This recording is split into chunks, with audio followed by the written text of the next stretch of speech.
अगर आप भी चाहते हैं ANC भोजपुरी म्यूजिक के ऑडियो वीडियो सबसे पहले आप तक पहुंचे तो लाल बटन को दबा के चैनल को सब्सक्राइब जरूर करें और साथ में बेल आइकन दबाना ना भूलें।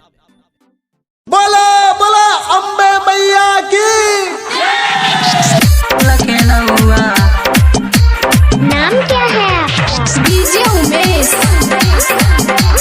सुखीपुर बाजार। माई के चुनरी चढ़ाई बलखे नौआ सखी, माई के चुनरी चढ़ाई बलखे नौआ, माई के चुनरी चढ़ाई बलखे नौआ सखी, माई के चुनरी चढ़ाई बलखे नौआ। साल भर के आई दशहरा दिवाली, मैया के मूर्ति गऊ बैठल भारी, ठीक हो जाई दिलवा के घौआ सखी, माई के चुनरी चढ़ाई बलखे नौआ, माई के चुनरी चढ़ाई बलखे नौआ सखी, माई के चुनरी चढ़ाई बलखे नौआ।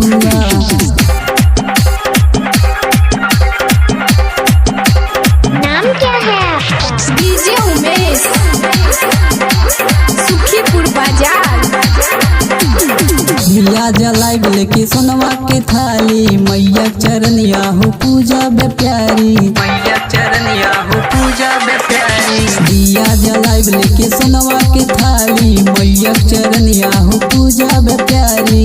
नच गाई बखाई के सेवा सखी, माई के चुनरी चढ़ाई बलखे नौआ, माई के चुनरी चढ़ाई बलखे नौआ सखी, माई के चुनरी चढ़ाई बलखे नौआ, माई के चुनरी चढ़ाई बलखे नौआ सखी, माई के चुनरी चढ़ाई बलखे नौआ।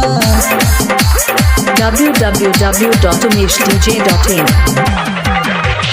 नवरातन में आई है नावो भवानी, झुलुआ झुलाई माई के निबिया के डाली, झुलुआ झुलाई माई के निबिया के डाली। नवरातन में आई है नावो भवानी, झुलुआ झुलाई माई के निबिया के डाली।